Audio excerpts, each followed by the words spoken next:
ओम शांति। लोग कुंभ स्नान के लिए क्यों जाते हैं? किसके धुलते हैं पाप? ये सच्चाई सुनकर आपके होश उड़ जाएंगे। आज सभी देख रहे हैं, वर्तमान समय प्रयागराज में महाकुंभ चल रहा है, जहां करोड़ों लोग स्नान कर चुके हैं और अभी करोड़ों लोग और स्नान करेंगे। लेकिन स्नान करने से किसको लाभ मिलता है? किसके पाप धुलते हैं? कौन करते हैं सच्चा स्नान? और किस विधि से करना चाहिए स्नान जिससे हमारे मन के पाप धुल जाएं? कौन जाता है सच्ची मन से और श्रद्धा और भावना से महाकुंभ में स्नान करने के लिए, और किसको मिलता है उसका पूरा पूरा लाभ? तो आइए जानते हैं आज। एक बार की बात है, देखिए, जब महाकुंभ चल रहा था, उसी टाइम पार्वती मैया ने शंकर जी से कहा कि प्रभु, ये भीड़ कहाँ जा रही है? इतने लोग लाखों में नहीं, करोड़ों की संख्या में। शंकर जी ने बोला कि जा रहे हैं सभी कुंभ में नहाने। तो पार्वती मैया बोली, अरे ये तो सभी बड़े पुण्यात्मा हैं। शंकर जी बोले, नहीं, ये जा जरूर रहे हैं कुंभ स्नान के लिए, लेकिन ये सिर्फ देखने और दिखाने के लिए जा रहे हैं। दिखाएं कितना बड़ा मेला लगा हुआ है, कैसा मेला लगा, दिखाने की हम भी गए थे, हम भी स्नान करने के लिए गए थे, तुम तो गए नहीं। तो ये लोग सिर्फ देखने और दिखाने के लिए जा रहे हैं। पार्वती जी बोली, नहीं, ये तो सब भक्त हैं और बड़ी श्रद्धा से जा रहे हैं प्रभु, इन सबको दर्शन दीजिए। जितने भी कुंभ में स्नान करने के लिए जा रहे हैं, सबको दर्शन दो, सब पर कृपा करो, सब अच्छे लोग हैं। शंकर जी बोले, चलो, अगर आप बोल रही हैं तो हम चेक कर लेते हैं कि इनमें से कितने लोग कुंभ स्नान के लिए आए हुए हैं, कितने लोग पवित्र विचारों से आए हैं, अपना पवित्र मन लेकर के आए हैं और अपने मन के विचारों को धोने के लिए आए हैं। चलो चेक कर लेते हैं, देख लेते हैं। तो जहाँ से सारे लोग आ रहे थे, उसी रास्ते पर शंकर जी और पार्वती एक बुड्ढा बुड्ढी बन करके वहीं बैठ गए। शंकर जी एक गड्ढे में गिर गए। एक गड्ढा बना हुआ था जिसमें शहर का गंदा पानी आता था, मलमूत्र इकट्ठा होता था, तो उस गड्ढे में गिर गए। अब गड्ढे में गिरे हैं और गंदगी लगी है शरीर पर। माता पार्वती बूढ़ी सी बन गई और उसी गड्ढे के किनारे पर बैठ गई, और जो भी वहां से गुजरता है, जो भी वहां से निकलता है, सभी से बोलती हैं, ओ बहन, ओ मैया, ओ भैया, हमारे पति फंसे हुए हैं, गिर गए हैं, हमारे पति को बचा लो, हमारे पति की मदद करो, हमारे पति संकट में हैं, उन्हें बड़ा कष्ट है, उनको भूख लगी होगी और वो ठंडे पानी में सिकुड़ रहे हैं, आप हमारी मदद कीजिए, वो गड्ढे में कष्ट पा रहे हैं, हमारी मदद करो और हमारे पति को निकलवा दो। तो लोग कहते, अरे, हमारे गंगा नहाने का समय हो गया है और हम तो जा रहे हैं गंगा नहाने के लिए, यहाँ कहाँ गंदगी में पड़े हैं। अब शंकर जी बोले पार्वती मैया से कि देख लो, ये सभी जा रहे हैं गंगा नहाने के लिए, किसी की मदद तो कर नहीं रहे हैं और गंगा नहा रहे हैं। पार्वती जी बोली, प्रभु, कोई तो आएगा। शंकर जी बोले, हाँ, कोई तो आएगा, देख लो, सबको बोलो, चेक करो। अब सबसे कह रही हैं पार्वती जी, भैया आओ, हमारे पति कष्ट में हैं, उनको उठाओ, उनकी मदद कर दो, थोड़ा हमारी मदद कर दो, इनको बाहर निकलवा दो, हमसे चला नहीं जा रहा है। सारे लोग, हम तो कहते हैं गंगा नहाने आए हैं, कहाँ तुम फंसा रही हो? एक नौजवान युवक आया। पार्वती मैया बोली कि भैया, हमारे पति को जरा निकालो, गड्ढे में गिर गए हैं। बोले, हाँ हाँ, चलो हम निकालते हैं अभी। वो आया शंकर जी की मदद करने के लिए।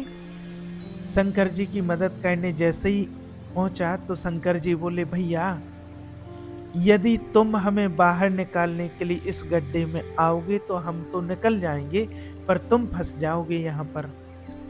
तो जैसे ही उस नौजवान ने सुना कि हम फंस जाएंगे, तो वो बोला कि अच्छा, हम फंस जाएंगे? तो शंकर जी ने कहा, हाँ, फंस जाओगे। तो फिर वो बोला कि अच्छा, एक काम करो, तुम ही फंसे रहो, हम जा रहे हैं, हमें नहीं फँसना है। और वो नौजवान लड़का भी वहाँ से चला गया कि कौन फँसे गटर के गड्ढे में। पार्वती जी देखती रहीं, कोई नहीं आया। बहुत समय निकल गया जब कोई एक सज्जन आए हैं बाद में, एक सद्गृहस्थ पति पत्नी आए। जब पति पत्नी आए तो उनसे कहा पार्वती मैया ने कि मेरे पति फंसे पड़े हैं दलदल में और इनकी जरा मदद करो, इनको बाहर निकालो। वो गृहस्थ पति बोला, वो पुरुष जो था वो बोला कि अभी मैं इनको बचाता हूँ, मैं बाहर निकालता हूँ। शंकर जी बोले कि अगर तुम यहाँ हमें बचाने आओगे तो तुम फंस जाओगे, हम तो निकल जाएंगे। तब उस व्यक्ति ने कहा कि महाराज मैं भले फंस जाऊं, मुझे भले कष्ट मिल जाए, लेकिन आपको कष्ट हो रहा है बहुत देर से, आपको कष्ट ना हो, आप ना फंसे, मैं भले फंस जाऊं लेकिन आप तो बाहर निकल आएंगे। मैं कष्ट उठाऊं तो उठाऊं, लेकिन आप कष्ट ना उठाएंगे। ये कह कर के वो व्यक्ति उस गड्ढे में कूदा और कंधे पर बिठाया, शंकर जी को जोर लगाया और उनको बाहर किया। और जब बाहर किया तो शंकर जी ने भी उसे बाहर किया। और जब बाहर किया तो भगवान शंकर जी ने और पार्वती मैया से कहा कि देखो, इस पूरे कुंभ में केवल ये व्यक्ति कुंभ नहाने के लिए आया है, ये परिवार कुंभ नहाने आया है, इसका मन पवित्र है, ये आया है। आज हम लोग किसी की हेल्प नहीं कर रहे हैं, किसी की मदद नहीं कर रहे हैं। किसी की मदद करना, किसी की हेल्प करना, यही तो सबसे बड़ा स्नान होता है। अगर कोई आपसे कहता है हमारी मदद कर दो, तो वो आपसे मदद मांग रहे थे, आपको मदद करनी चाहिए उसकी। हो सकता है कि आपकी परीक्षा हो रही हो किसी रूप में, इसीलिए ये बात सिर्फ कुंभ के लिए नहीं है। आप कहीं भी जाओ, आप अपने घर पे हो, आप अपने शहर में हो, आप अपने गांव में हो, गली में हो, कहीं पर भी हो, तो सबकी मदद करनी चाहिए।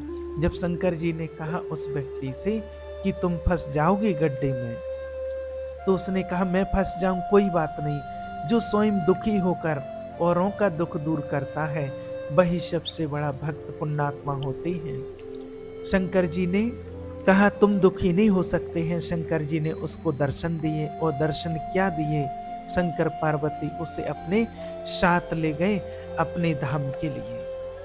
आज दुनिया में लोग क्या करते हैं, चाहे कुंभ हो या कहीं भी हो, कहीं भोजन बट रहा है, भंडारा बट रहा है, प्रसाद बट रहा है, तो हम स्वयं आगे हो करके अपने लिए लेते हो। दूसरे की थाली में धक्का लगे, उसका गिरे तो गिरे, लेकिन हमें मिलना चाहिए। कुंभ स्नान के लिए जाते हैं तो वहाँ भी अफरा तफरी मचती है कि बस हमें मिल जाए, हमारा स्नान हो जाए। आज देख रहे हैं ना, जब वहाँ जाते हैं तो कितनी भीड़ मचती है, और कितने लोग तो कैसी गंदी दृष्टिवृत्ति से जाते हैं।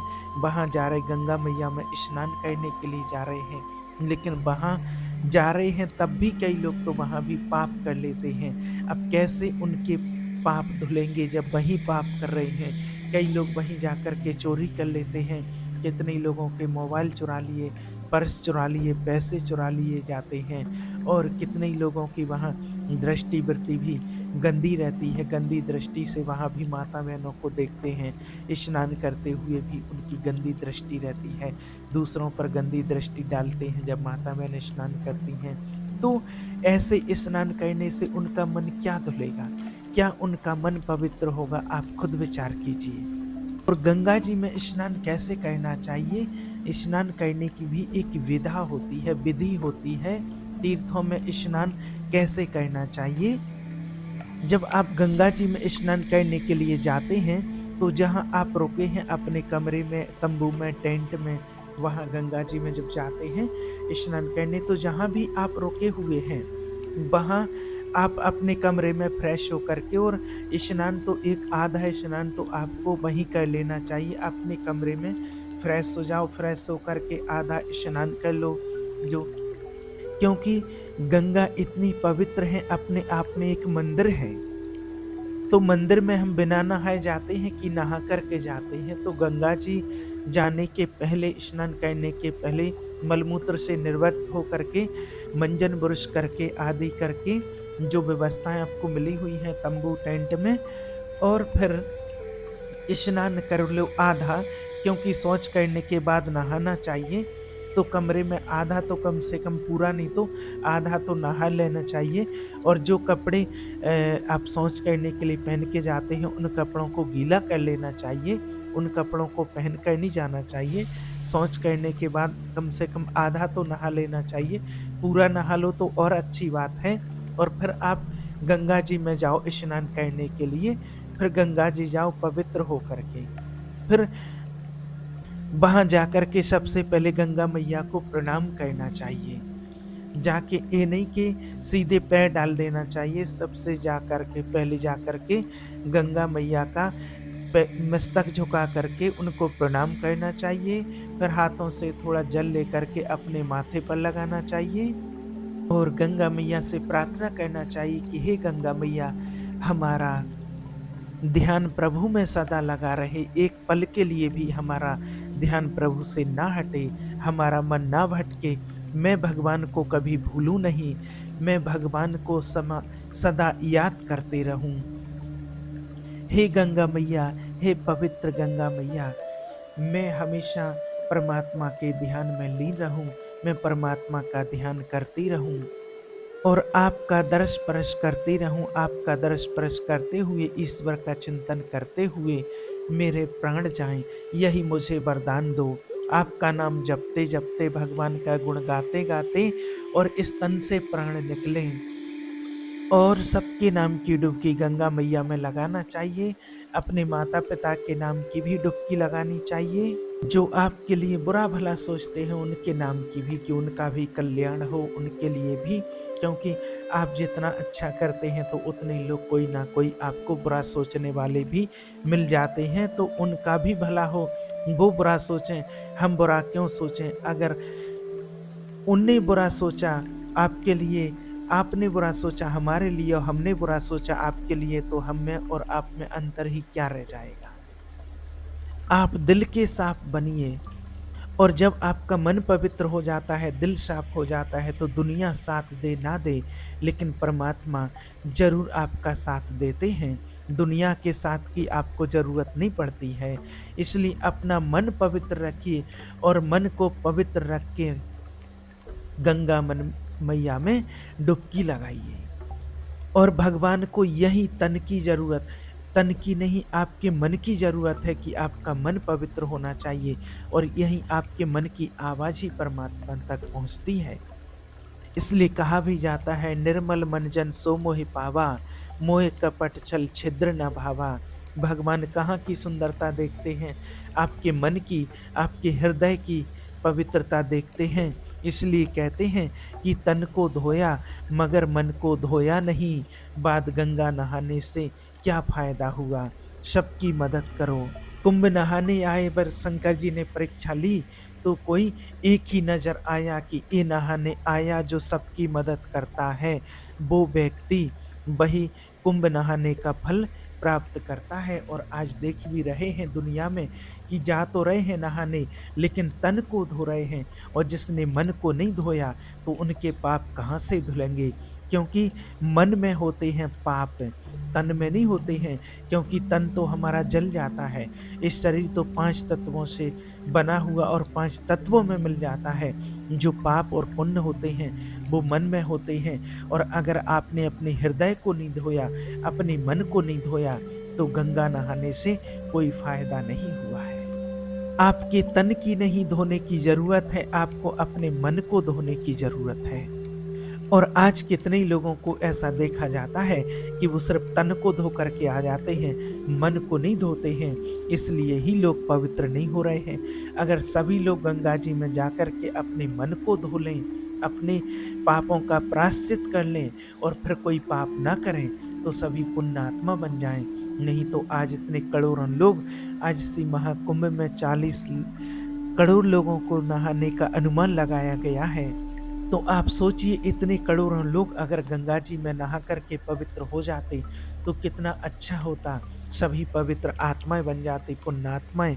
लेकिन सभी जा रहे हैं, सिर्फ तन को धो रहे हैं और मन को नहीं धो रहे हैं, इसलिए वो पवित्र नहीं बन रहे हैं। और जब तक अगर आपने अपने मन को नहीं धोया है, हृदय को नहीं धोया है, अपने कर्मों को नहीं सुधारा है, तो फिर आपको गंगा नहाने का कोई फल प्राप्त नहीं होगा, क्योंकि आपने अपने कर्म नहीं सुधारे हैं और अपने कर्मों का फल हर किसी को भोगना पड़ता है।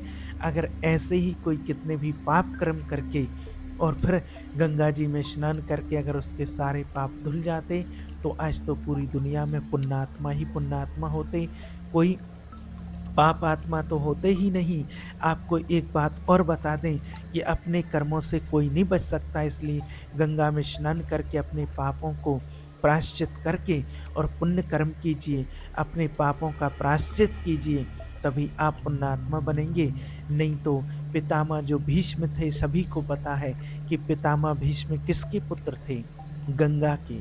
गंगा के पुत्र थे, गंगा पुत्र भीष्म कहे जाते हैं, और फिर भी उनको अपने पापों का, उनको अपने कर्मों का फल भोगना पड़ा। उनको भी बाणों की सैया पर लेटना पड़ा। तो ये क्या था? ये उनके कर्म थे जो उनको अपना फल भोगना पड़ा। और आज दुनिया में लोग क्या सोचते हैं? दुनिया में लोग सोचते हैं कि हम गंगा में स्नान करके आ जाएँगे, कितने भी पाप कर लें, तो हमें उनका फल नहीं भोगना पड़ेगा। आप खुद विचार कीजिए कि जब गंगा पुत्र पितामह भीष्म को अपने पापों का फल भोगना पड़ा, अपने कर्मों का फल भोगना पड़ा, तो आज के इंसान कैसे बच जाएँगे? इसलिए जाइए, अच्छी बात है, गंगा जी में स्नान कीजिए, महाकुंभ में नहाइए, लेकिन अपने मन को धोइए, मन के पापों को धोइए, और जो पाप आपने कर्म किए हैं उनका प्रायश्चित कीजिए, और आगे से कोई ऐसे पाप कर्म नहीं कीजिए जिसका फल आपको भोगना पड़े। तब तो आपका गंगा नहाना सार्थक हुआ। नहीं तो आप गए और वहाँ पर भी अगर आपकी दृष्टि वृत्ति नहीं बदली, वहाँ पर भी अगर आपकी सोच नहीं बदली, तो फिर गंगा नहाने का कोई फल प्राप्त कैसे हो सकता है? आप खुद विचार कीजिए। इसलिए पवित्र मन से जाइए, मन को पवित्र कीजिए, तभी आपको गंगा नहाने का फल प्राप्त होगा। ओम शांति।